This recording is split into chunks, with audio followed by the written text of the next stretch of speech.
another issue surfaced, and that would be Mr. Obama's Selective Service registration card.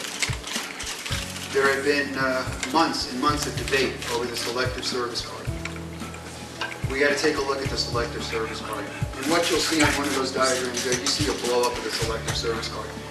What I'm going to do is I'm going to play this short video to show you what we did and how we came to our determination. I'll expound on it a little bit and then we'll move forward.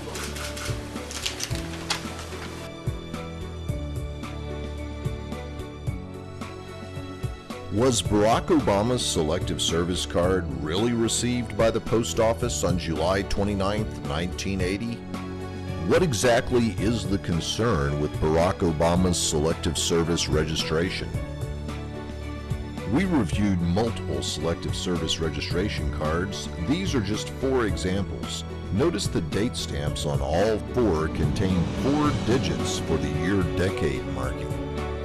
This is a copy of the date stamp from Barack Obama's original Selective Service registration card that was made available for public review. These photographs illustrate a standard pica stamp that was used during the 1980s era. The photograph on the upper right shows the pica stamp compartments and stamps that need to be changed out daily, monthly, and yearly. The picture on the bottom right is an example of a loaded pica stamp.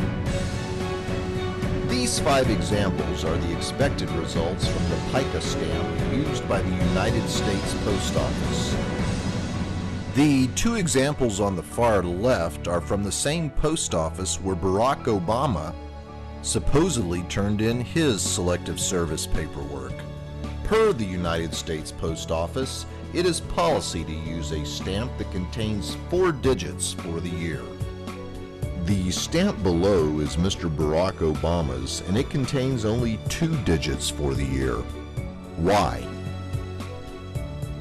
This photograph shows a pica 2008 year stamp and a pica 80 stamp.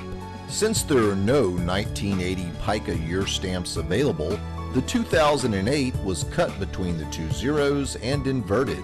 This inverted cut stamp creates a similar effect, which closely resembles the one seen in Barack Obama's Selective Service registration card. This illustration shows what the 2008 pica stamp looks like when cut in half and then inverted. In conclusion, as you can see by looking at the side-by-side comparison below, there is a clear difference between the authentic stamp shown on the right and Mr. Barack Obama's on the left.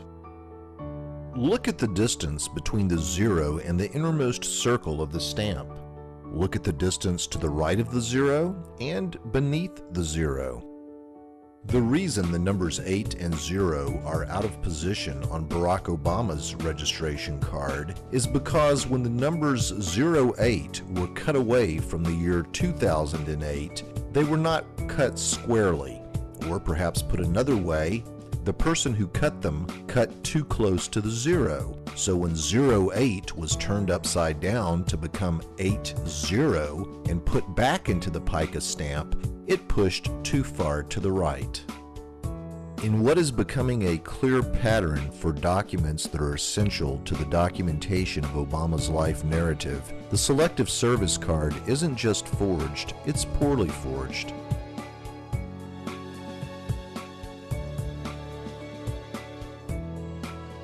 In addition, the pica date stamps, the stamp itself, the stamper itself, is no longer manufactured. It was manufactured until about 1980.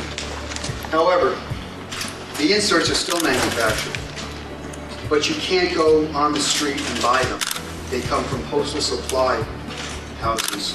The only way we were able to get them was under the venue of the Maricopa County Sheriff's Office. I personally cut that 2008 stamp in half, put it in, and stamped a white piece of paper. And to my amazement, I replicated what was on Mr. Obama's Selective Service card. That has severe implications that I'm not prepared to speak to you about today. That's troubling. Absent of a birth certificate, absent of a legitimate birth certificate, and if you go back to the very beginning when this started, Sheriff Arpaio called it from the very beginning, Show me the microfilm. We do not have a single document, absent of that birth certificate, which we do not believe was ever an authenticated document, that proves Mr. Obama's birth in Hawaii or anywhere else in the United States for that matter. We have to see some more information. We would like to see hospital records. We would like to see microfilm.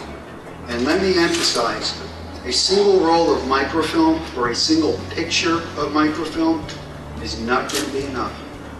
We would want to forensically examine that roll of microfilm. It can be age tested. We would like to see the documentation that Hawaii has, and we would like cooperation. At this juncture, we advise Sheriff Arpaio that we believe this should be a full-blown criminal investigation because a fraud has been committed in Maricopa County and the state of Arizona. The document is fake. The representations, therefore, are fake.